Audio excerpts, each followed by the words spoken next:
Hello good afternoon दोस्तों, कैसे हैं आप सभी। उम्मीद करते हैं कि आप लोग मस्त होंगे, ज़बरदस्त होंगे और आप लोगों की तैयारी बहुत ही बेहतरीन तरीके से चल रही होगी। आइए दोस्तों, आज हम बात करेंगे पॉलिटी के अंदर राज्य के नीति निर्देशक तत्व, है ना, directive principle of state policy, है ना।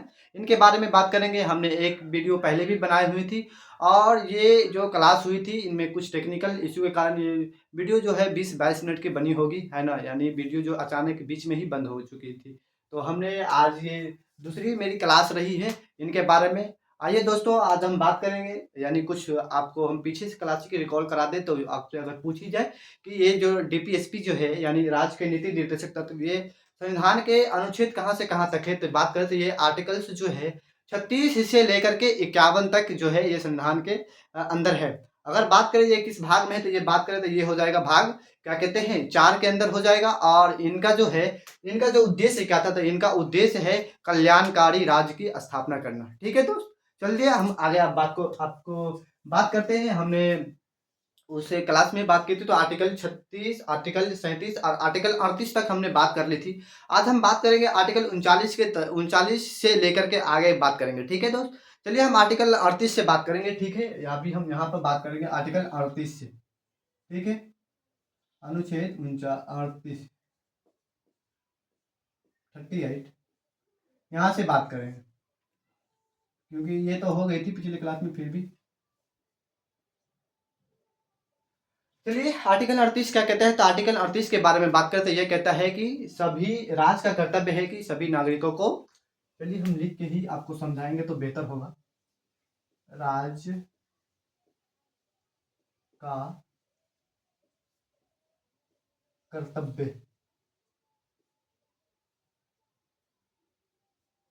कर्तव्य है कि सभी नागरिकों को सामाजिक, ठीक है, सामाजिक, आर्थिक व राजनीतिक न्याय, राजनीतिक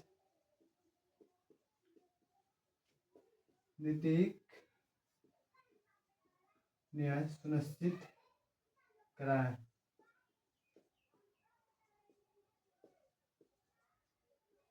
सुनिश्चित करें, कराएं। ठीक है दोस्त, क्या कह रहा है, राज्य का कर्तव्य है कि सभी नागरिकों को सामाजिक, ठीक है, 3 तरीके के न्याय है इसमें, सामाजिक, आर्थिक और राजनीतिक न्याय सुनिश्चित कराएं, है ना। एक राज्य के अंदर आप समझ सकते हैं कि उस राज्य के अंदर जो है बहुत सारे क्या कहते हैं जाति के, बहुत सारे जो है उसमें के अंदर जो बहुत सारे जाति के, बहुत सारे धर्म के लोग रहते हैं, है ना। क्या कहते हैं और उस जाति के अंदर जो है कोई जो है मुस्लिम जाति से है, कोई क्या कहते हैं आपसे अगर बात करें तो कोई हो जाएगा हिंदू, कोई है बौद्ध धर्म को अपनाए हुए हैं, तो कोई जैन धर्म को अपनाए हुए हैं, है ना। यानी बहुत इसमें जो है आप एक राज्य के अंदर जो देख सकते हैं, आप वो समझ सकते हैं, आपने सुने भी होंगे, क्योंकि उस राज्य के अंदर बहुत 3, 4, 5, 6 जितने भी हो, है ना, मिनिमम जो आप समझ सकते हैं। यानी इसके अंदर जो है अलग अलग जाति के लोग रहते हैं। सिंपल सी चीज़ें, एक राज्य के अंदर अलग अलग जाति के लोग रहते हैं। कुछ उच्च दबके के लोग रहते हैं, कुछ आपके कहते हैं निम्न दबके के लोग रहते हैं। तो उनके जो है ना, सभी के लिए, कोई आप उच्च दबके के लिए नहीं कह सकते, आप निम्न दबके के लिए नहीं, जितने भी लोग रहते हैं उस राज्य में, उस राज्य के सभी नागरिकों को सामाजिक, आर्थिक एवं राजनीतिक न्याय सुनिश्चित कराया जाए, ये राज्य का कर्तव्य है। ठीक है, अब चलिए आर्टिकल 39 के हम बात करते हैं। अनुच्छेद 39 हाँ, आर्टिकल क्या कहते हैं 39 क्या कहते हैं 39 अगर आपसे बात करें तो ये कहता है कि सामाजिक, है ना, यही न है, सामाजिक एवं आर्थिक कल्याण को बढ़ावा देना, सामाजिक एवं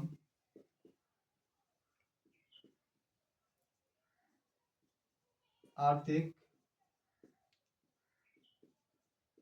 कल्याण को बढ़ावा देना।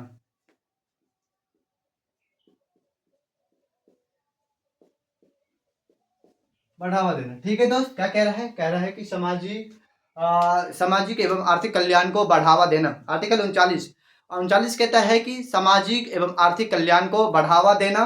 ठीक है, अब बात करते हैं 39 का, जो है 39 का ए के बारे में बात करेंगे। 39 क्लोज ए। ठीक है, इनके अंदर भी कुछ लिखी गई है और जो इम्पोर्टेंट हो सकती है, इसलिए हमने आपको बताने की कोशिश कर रहे हैं। तब फिर देखिए, ये जो है ना सामाजिक एवं आर्थिक कल्याण को बढ़ावा देना, इनके मतलब जो है ना समाज के अंदर सामाजिक रूप से, आर्थिक रूप से जो लोग होते हैं ना, उन्हें जो है बढ़ावा देने की बात कही जा रही है। ठीक है, अब बात करेंगे हम आर्टिकल 39 का ए क्या कह रहा है। तो आर्टिकल 39 का ए के बारे में बात करें तो ये कहता है कि सभी को सभी नागरिकों को, ठीक है, क्या कह रहा है कि नागरिकों सभी नागरिकों को समान रूप से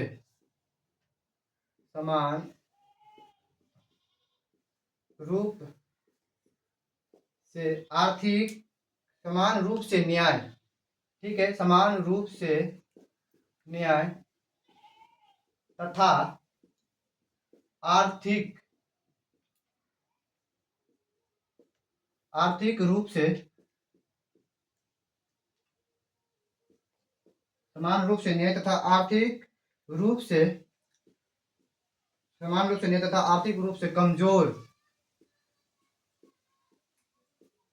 ठीक है, आर्थिक रूप से कमजोर व्यक्तियों को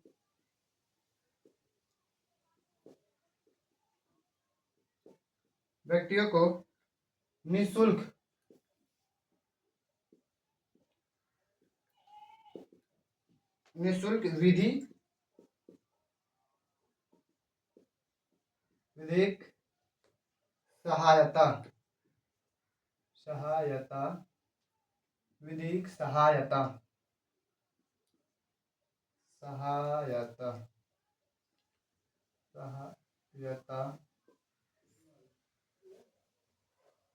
प्रदान करना, विधिक सहायता प्रदान करना, है ना? क्या कह रहा है? करना। ठीक है दोस्त, ये कह रहा है कि सभी को समान रूप से विधिक, यानी सभी नागरिकों को समान रूप से न्याय तथा कमजोर व्यक्तियों को निःशुल्क विधिक का मतलब होता है कानून, है ना, निःशुल्क विधिक कानून सहायता प्रदान करना। ठीक है दोस्त, इनके बारे में बात कही जा रही है ना। सभी नागरिकों को, यानी राज्य के अंदर जितने भी लोग रहते हैं, उस लोगों को समान रूप से, ठीक है, और समान रूप से और तथा आर्थिक रूप से, यानी समान रूप से जो है आपको सम्मान की रूप से, यानी आपको डांटा नहीं जाएगा, आपको मारा नहीं जाएगा, आपको पीटा नहीं जाएगा, उस रूप से कह रहा। आर्थिक का मतलब होता है पैसा, यानी उस रूप से भी आप कमजोर व्यक्तियों को, जो यानी पैसे से जो कमजोर होते हैं, जिनके पास उतने पैसे नहीं होते कि आप बड़े बड़े वकील कर पाए और अपना केस लड़ पाए, तो उसी लिए कहा गया है कि आर्थिक रूप से कमजोर व्यक्तियों को निःशुल्क, ठीक है, फ्री, यानी विधिक का मतलब होता है कानून, ठीक है, सहायता प्रदान करना। ठीक है, ये बात कही जा रही है। अब हम आगे चलते हैं, आर्टिकल्स क्या कहते हैं, आर्टिकल्स 40 के बारे में बात करेंगे। ठीक है, अनुच्छेद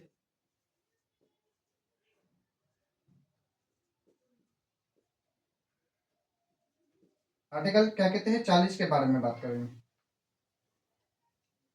और इनमें जो है ना एक अनुच्छेद 39 का घ भी, यानी आपकी बात करें तो डी, ठीक है, 39 का डी के बारे में बात करें तो ये भी बहुत ज्यादा इंपॉर्टेंट है। 40 से पहले हम इनके बारे में चर्चा कर लेते हैं, ये भी कुछ ज्यादा ही इंपॉर्टेंट है और ये पूछे भी जाते हैं, तो इनके बारे में बात करते हैं। 39 का डी, ठीक है, इनके बारे में पूछ लेते हैं और एग्जामिनर पूछते रहते हैं, तो ये भी हम बात कर लेते हैं, इनके बारे में भी चर्चा। ये कही जा रही है कि सभी कह रहे हैं स्त्री एवं पुरुषों को, ठीक है, स्त्री एवं पुरुषों को समान कार्य के लिए समान कार्य के लिए समान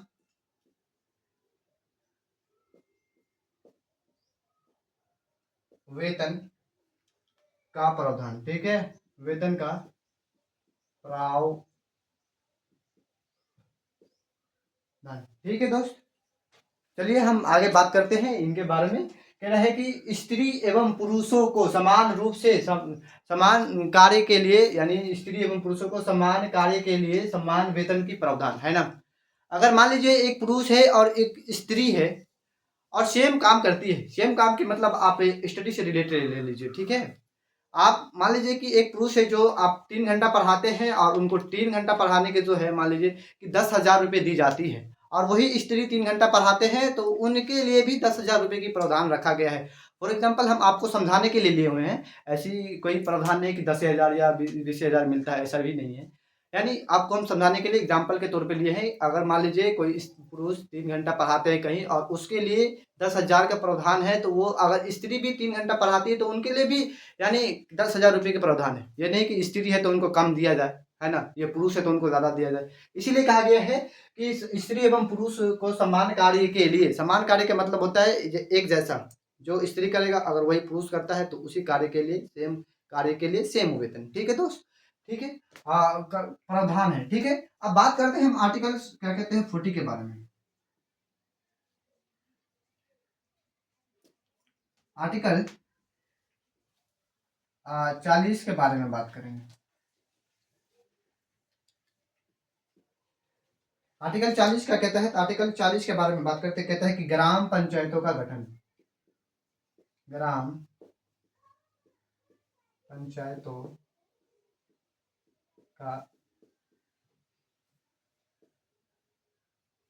गठन। ठीक है, आर्टिकल 40 के बारे में बात करते ये कहता है, आर्टिकल 40 कहता है कि ग्राम पंचायतों का गठन। ठीक है, ग्राम पंचायतों का गठन, जिस तरीके से आपके गांव के अंदर एक पंचायत होगा उसी तरीके से कही जा रही है कि राज्य के अंदर जो है ना आर्टिकल आर्टिकल 40 के तहत यानी क्या कहते हैं कि ग्राम पंचायतों का गठन किया जाएगा, है ना। अब बात करते हैं, इससे आगे हम बात करेंगे तो आर्टिकल्स हो जाएगा 41,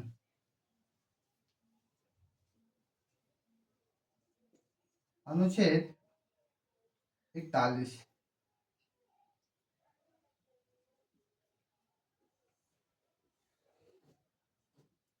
आर्टिकल 41 का कहता है कि कहता है नागरिकों सभी नागरिकों अपनी, सभी नागरिक लिखे, नागरिकों नहीं, सभी नागरिक अपने अपनी योग्यता योग्यता के अनुसार योग्यता के अनुसार रोजगार रोजगार व रोजगार व सभी नागरिक अपनी योग्यता के अनुसार रोजगार व शिक्षा पा सकते हैं।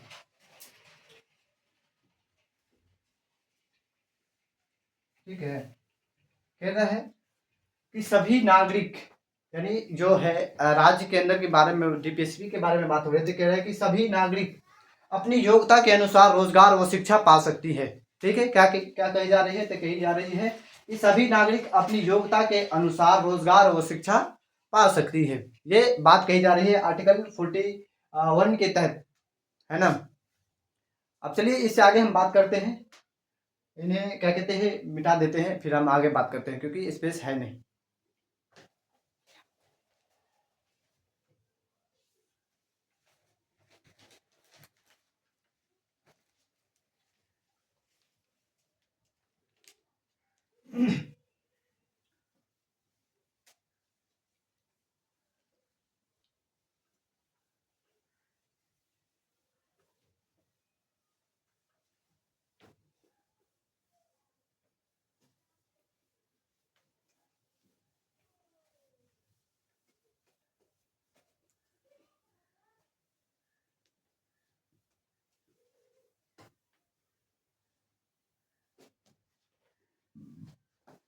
अब हम बात करते हैं आर्टिकल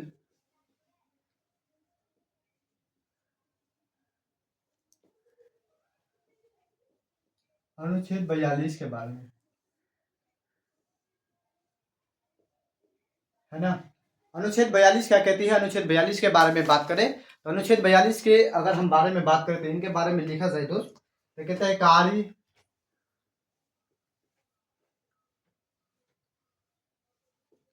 करने की न्याय, कार्य करने की न्याय संगत एवं कार्य करने की न्याय संगत एवं इस मानवीय दशा है। ठीक है, कही जा रही है कि कार्य करने की न्याय संगत एवं मानवीय दशाएं, और इनके अंदर भी एक चीज आती है ना, यही आर्टिकल्स के अंदर इन्हीं के बारे में अगर बात करें जाए तो ये कहता है स्त्री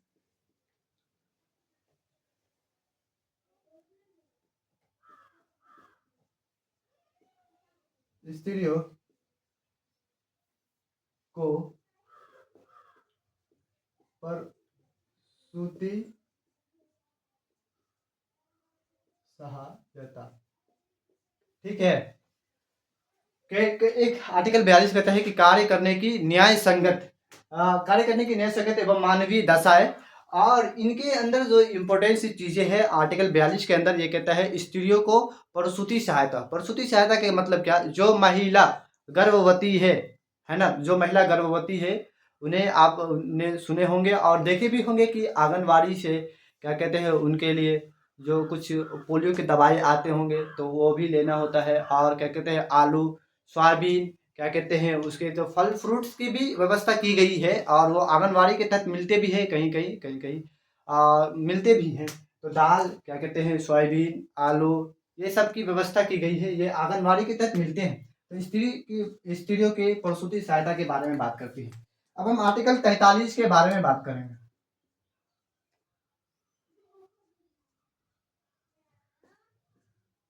अनुच्छेद 43, अनुच्छेद 43 कहता है राज्य का कर्तव्य है, राज्य का कर्तव्य है कि वह कृषि और राज्य का कर्तव्य है कि कृषि और ठीक है उद्योगों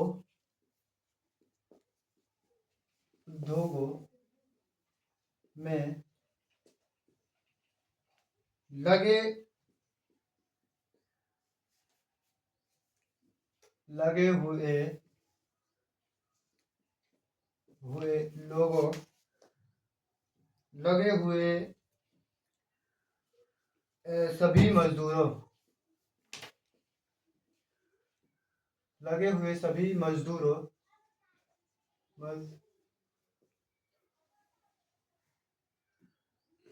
ठीक है मजदूरों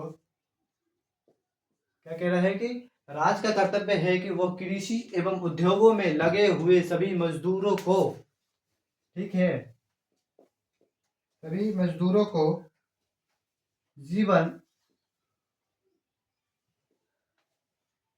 निर्वाह के लिए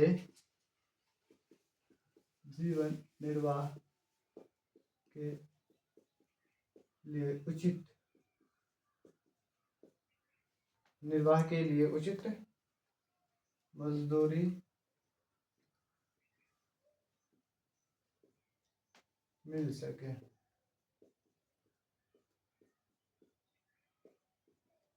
ठीक है, कह रहा है कि राज्य का कर्तव्य है कि वह कृषि और उद्योगों में लगे हुए सभी मजदूरों को ठीक है जीवन निर्वाह के लिए उचित मजदूरी यानी मिल सके या दे सके, यानी इनके बारे में कही जा रही है ना। जो मजदूर होते हैं उद्योगों में लगे होते हैं, कारखानों में लगे होते हैं, क्या कहते हैं कृषि में लगे होते हैं, उन सभी के लिए बात कही गई है कि यानी उनके जो है ना जो वो कार्य करते हैं उन कार्य के लिए उचित जो वेतन उनका जो क्या कहते हैं मजदूरी बनती है वो यानी मिल सके, ताकि वो अपना जीवन निर्वाह एक अच्छे आम लोगों की तरह कर सकें, यही बात कही जा रही है।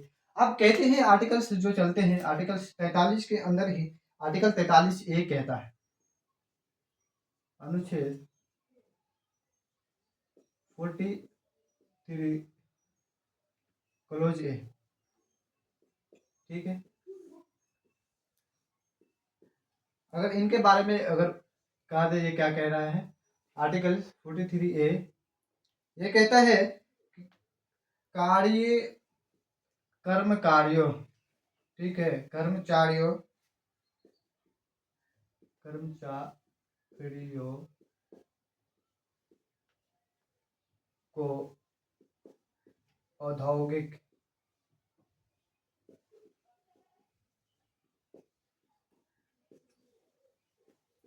कर्मचारियों को औद्योगिक संस्थाओं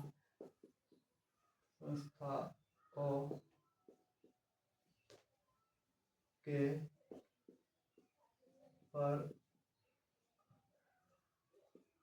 प्रबंध में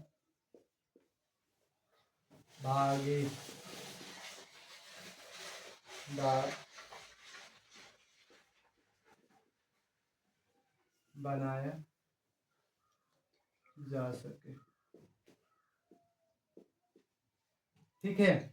ये कहता है कि कर्मचारियों को औद्योगिक संस्थाओं के प्रबंध में भागीदारी बनाया जा सके, ठीक है। ये कहता है कि कर्मचारियों को औद्योगिक यानी जो कारखाने हैं इनके अंदर संस्थाओं के प्रबंधन में भागीदारी बनाया जा सके, यानी उनको यानी कारखाने के क्या कहते हैं कारखानों में जोड़ा जाए, यानी उनको भागीदारी बनाया जाए, उनका हिस्सा दिया जाए, है ना। जो काम करते हैं उनके काम के बदले उनका उचित क्या कहते हैं सैलरी दिया जाए, यही कही जा रही है आर्टिकल 43 ए के बारे में। अब बात करते हैं आर्टिकल 45 बी, अनुच्छेद 43 क्लोज बी, ठीक है। इनके बारे में बात करते हैं। ये कहते हैं राज्य सहकारी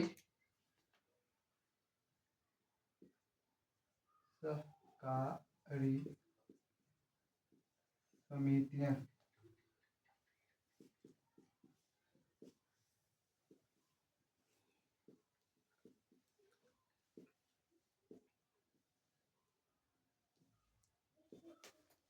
है ना, राज्य सहकारी समितियों का गठन, ठीक है। आर्टिकल 43 क्लोज बी कहता है कि राज्य सहकारी समितियों का गठन, यानी जो राज्य के अंदर जो सहकारी समितियां जो होती है ना उनका गठन किया जाए, ये आर्टिकल 43 क्लोज बी कहता है। अब बात करते हैं आर्टिकल 44, अनुच्छेद 44, अनुच्छेद 44 कहता है समान नागरिक संहिता, समान नागरिक सहायता, समान नागरिक सहायता, ठीक है दोस्त, क्या कही जा रही है, आर्टिकल 44 कहता है कि समान नागरिक सहायता, ठीक है। अब बात करते हैं आर्टिकल, इससे आगे हम बात करें तो आर्टिकल हो जाएगा 45,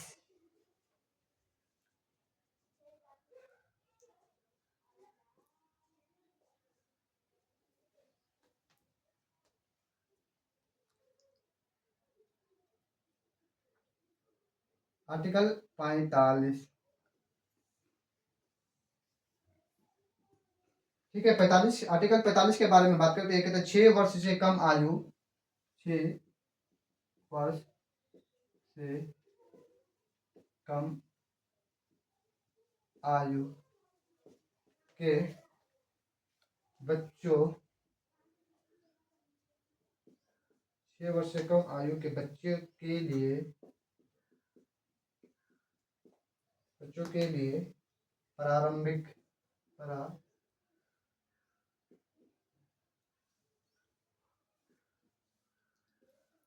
प्रारंभिक बाल व्यवस्था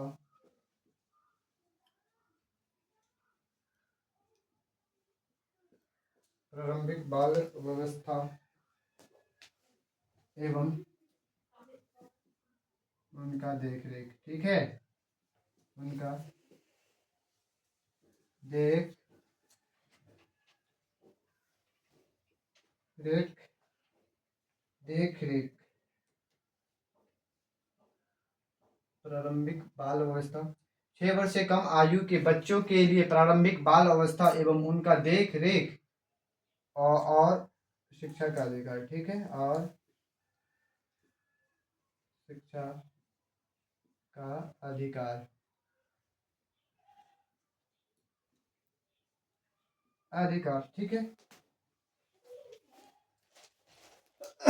ये कहता है कि 6 वर्ष से कम आयु के बच्चों के लिए प्रारंभिक, यानी है ना, कम यानी 6 वर्ष से जो बच्चे कम जो 6 वर्ष से कम आयु के बच्चे हैं उनके लिए प्रारंभिक बाल अवस्था, प्रारंभिक जो है ना, जो शुरू के जो बाल अवस्था होते हैं उनका देख रेख, और उनका देख रेख जो है और उनका शिक्षा का अधिकार, ये बात कही जा रही है। आप देख सकते हैं कि जो 6 वर्ष से कम आयु के बच्चे होते हैं वो आंगनबाड़ी के अंदर जाते हैं, वहाँ से अपनी शिक्षा ग्रहण करते हैं और आंगनबाड़ी से एक सर्टिफिकेट बनता है, फिर जा करके वो क्या कहते हैं स्कूलों के अंदर जो वहाँ अपने गांव के अंदर जो स्कूल होते हैं उस स्कूलों में उनकी क्या कहते हैं एडमिशन ली जाती है, प्राथमिकता दी जाती है। और क्या कहते हैं देख रेख जो है ना, उनकी माता पिता और आंगनबाड़ी के जो अंदर जाते हैं तो उनका भी कर्तव्य है कि उस बच्चे का देख रेख करें, यह बात कही जा रही है। अब हम चलते हैं यहाँ से आगे चलेंगे आर्टिकल 46 की तरफ। जो भाई को स्क्रीनशॉट लेना है वो स्क्रीनशॉट ले लें।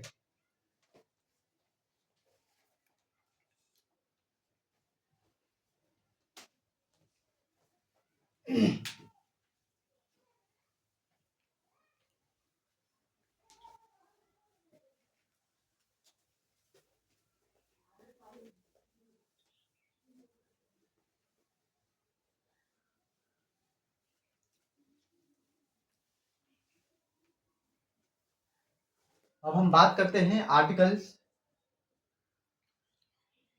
अनुच्छेद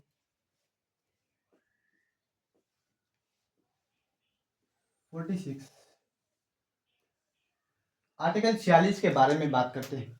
आर्टिकल 46 क्या कहता है? तो आर्टिकल 46 कहता है कि SC ST, ठीक है, SC ST, SC और ST, SC ST के आर्थिक,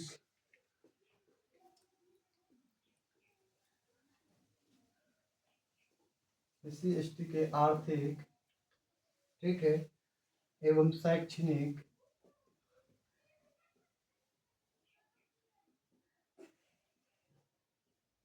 आर्थिक एवं शैक्षणिक विकास का प्रावधान। ठीक है, प्रावधान,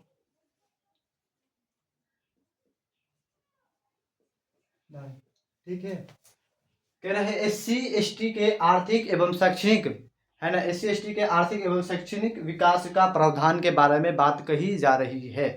ये जो है ना, SC का मतलब होता है अनुसूचित जाति और ST का मतलब होता है अनुसूचित जनजाति के बारे में बात करें, यानी यानी अनुसूचित जाति और अनुसूचित जनजाति के आर्थिक एवं शैक्षणिक रूप से, शैक्षणिक रूप का यानी शैक्षणिक जो है विकास के बारे में बात कही जा रही है। जो शैक्षणिक विकास यानी उनके शिक्षा के बारे में बात की जा रही है। जो लोग यानी पिछड़े जाति के हैं, जो अत्यंत पिछड़े जाति के हैं, उन लोगों की शिक्षा के प्रावधान के बारे में इनमें बात कही जा रही है आर्टिकल 46 के अंदर। अब चलिए आर्टिकल 47 की तरफ चलते हैं। आर्टिकल 47 क्या कहता है? अनुच्छेद,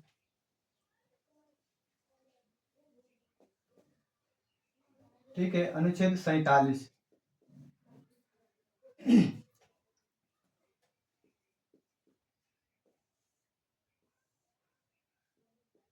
अनुच्छेद 47 कहता है नशीले पदार्थों का,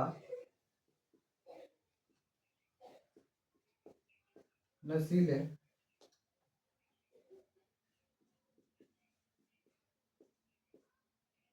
ठीक है, नशीले पदार्थों पर प्रतिबंध, नशीले पदार्थों पर प्रतिबंध बंद एवं पोषण स्तर में सुधार, पोषण स्तर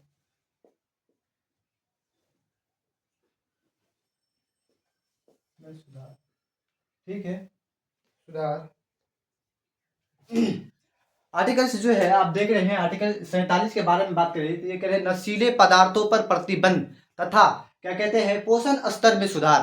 पोषण स्तर का मतलब क्या होता है? आप लोगों ने देखे होंगे गांव के अंदर, आप अपने समाजों के अंदर, अपने घरों के अंदर देखे होंगे कि बच्चे को जो है ना पोलियो की दवाई आंगनबाड़ी से मिलती है, और उन्हें जो 6 वर्ष से कम बच्चे होते हैं उनको पोलियो की दवाई दी जाती है। समय समय पर जो है उन्हें आंगनबाड़ी में बुलाया जाता है और वहाँ पर उनको सुई और क्या कहते हैं पोलियो की दवाई जो है वो दी जाती है। तो यही कह रहा है कि नशीले पदार्थ, यानी जो नशीले पदार्थ होते हैं आप देख सकते हैं, तंबाकू, गुटखा, खैनी, क्या कहते हैं शराब, जो भी नशीले पदार्थ होते हैं उन चीज़ों से बच्चों को यानी दूर किया जाए। इनके बारे में बात करें तो ये 6 वर्ष से कम आयु के, 6 वर्ष से कम आयु के, ठीक है। पोषण स्तर में जो सुधार होता है ना, जो बच्चे को पोलियो लग जाता है, बच्चे की अलग अलग तरह की जो बीमारी हो जाती है, उन्हें जो है ना ये कह रहा है कि पोषण स्तर में सुधार से 6 वर्ष के कम आयु के बच्चे के बारे में बात कही जा रही है। ठीक है, अब हम बात करते हैं आर्टिकल 48 के बारे में।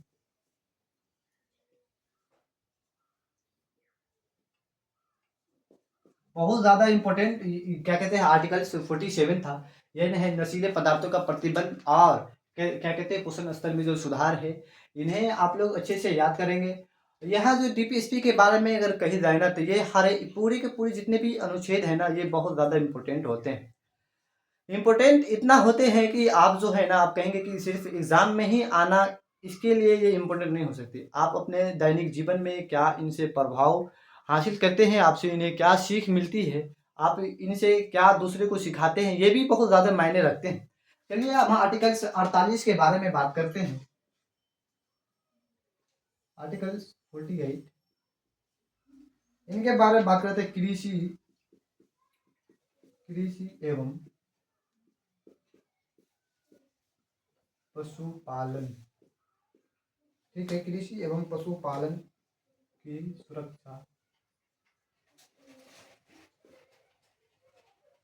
क्या कहते हैं कृषि एवं पशुपालन की सुरक्षा। सुरक्षा के बारे में कह रहा है कि देख रेख के बारे में बात की जाती है ना, देख रेख। ठीक है, कह रहे कृषि एवं पशुपालन की सुरक्षा, यानी जो है हम राज्य का कर्तव्य है कि जो कृषि यानी जो कृषि में लगे हुए हैं जो किसान हैं, और पशुपालन जो क्या कहते हैं पशुपालन करते हैं, उन्हें यानी बढ़ोतरी किया जाए। राज्य का कर्तव्य है, राज्य सरकार का कर्तव्य है उनके पशुपालन के लिए क्या कहते हैं राज्य से जो भी सरकारी चीज़ें, जो सरकारी क्या कहते हैं फंड से जो पैसे आते हैं वो चीज़ मुहैया करवाया जाए, ताकि क्या कहते हैं जो गाय, क्योंकि जो है ना बीमारी जो है इंसान से लेकर के जानवर तक की हर एक चीज़ों की होती है।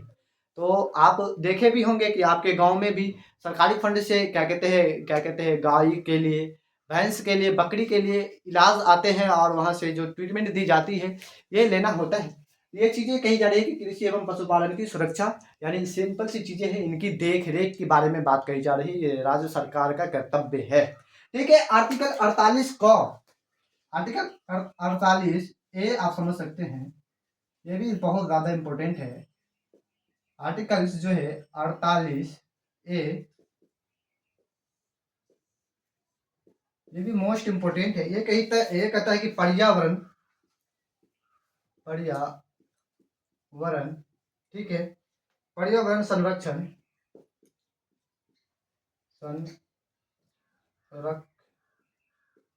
पर्यावरण संरक्षण तथा वन और वन्य जीवों, पर्यावरण के संरक्षण तथा वन्य जीवों की सुरक्षा। ठीक है,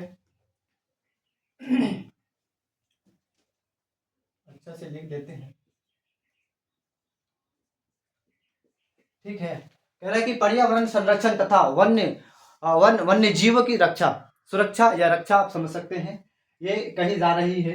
कह रहा है कि पर्यावरण संरक्षण तथा वन्य जीवों की सुरक्षा के बारे में बात कही जा रही है। जो क्या कहते हैं, राज्य सरकार का कर्तव्य है कि राज्य के अंदर पर्यावरण जो वातावरण जो होती है उनके जो है संतुलन रखा जाए, अच्छा रखा जाए, यानी उनके स्तर पे काम किया जाए, ताकि जो है हमारे जो समाज के जो लोग होते हैं, जो व्यक्ति होते हैं, उन सभी को यानी पर्यावरण से जो क्या कहते हैं संबंधित कोई ऐसी घटनाएं जो हानिकारक चीजें उत्पन्न ना हो, जो मनुष्य के लिए क्या कहते हैं हानिकारक हो, वे कही जा रही है कि वन्य जीवों की रक्षा, यानी यह राज्य सरकार का कर्तव्य है।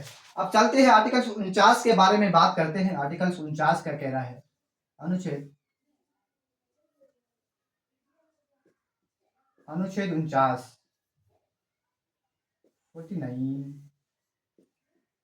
ये कहता है, क्या कहते हैं, राष्ट्रीय एवं ऐतिहासिक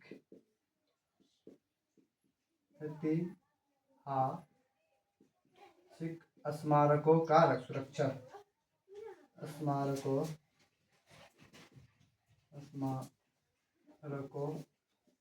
का रक्षा करना, ठीक है, का रक्षा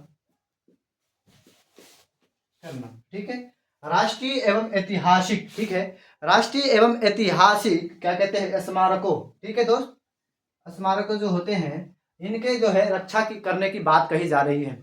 यानी जो है राष्ट्र स्तर पर है, जो राष्ट्र स्तर पे हमारे मान लीजिए कि आप बिहार से बिलोंग करते हैं या यूपी से, जहाँ से भी आप बिलोंग करते हैं, तो उनके बारे में बात करिए कि राष्ट्र के अंदर जो भी इम्पोर्टेंट चीजें हैं उनकी रक्षा, और ऐतिहासिक स्मारकों जो यानी पूर्व से चले आ रहे हैं, कुछ अंग्रेजों ने बना करके छोड़ दिए हैं, उन ऐतिहासिक स्मारकों के बारे में कह रही है कि रक्षा करना ये राज्य सरकार का कर्तव्य है, ठीक है।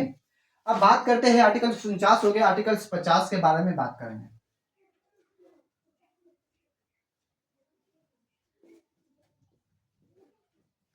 अनुच्छेद 50,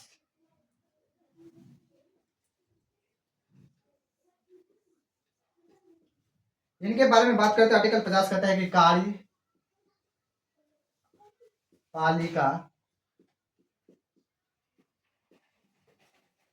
कार्यपालिका एवं न्याय पालिका का कार्यपालिका एवं न्यायपालिका का कार्यपालिका एवं न्यायपालिका का पृथक्करण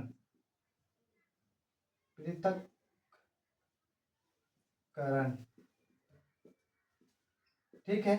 कह रहा है कि कार्यपालिका एवं न्यायपालिका का पृथक्करण का मतलब होता है कि यानी है जो कार्यपालिका और न्यायपालिका के पृथक्करण का मतलब होता है कि कार्यपालिका को न्यायपालिका से अलग करना, ठीक है।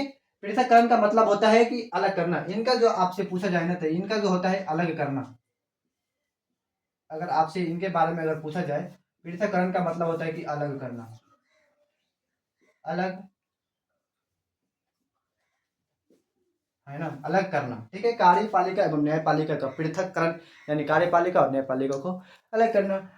अब बात करते हैं आर्टिकल से, क्या कहते हैं, 50 हो गया, आर्टिकल से 51,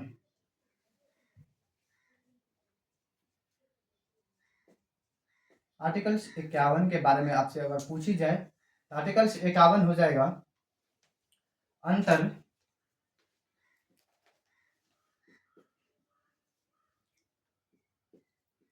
अंतरराष्ट्रीय अंतरराष्ट्रीय अंतरराष्ट्रीय शांति,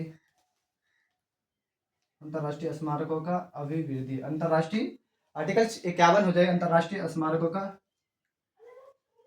अंतरराष्ट्रीय आर्टिकल 51 अंतरराष्ट्रीय स्मारकों स्मारकों का संरक्षण,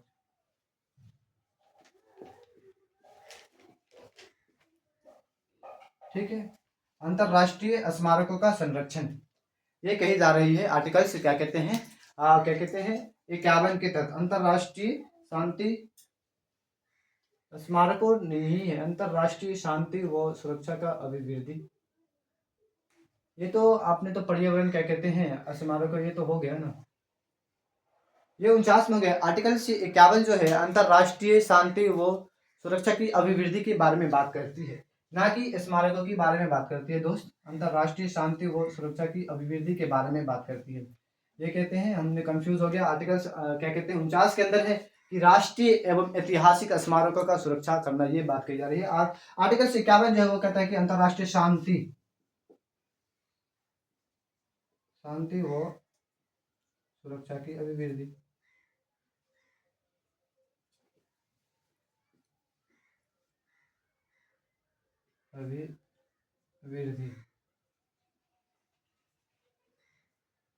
ठीक है दोस्त, ये चीज थी।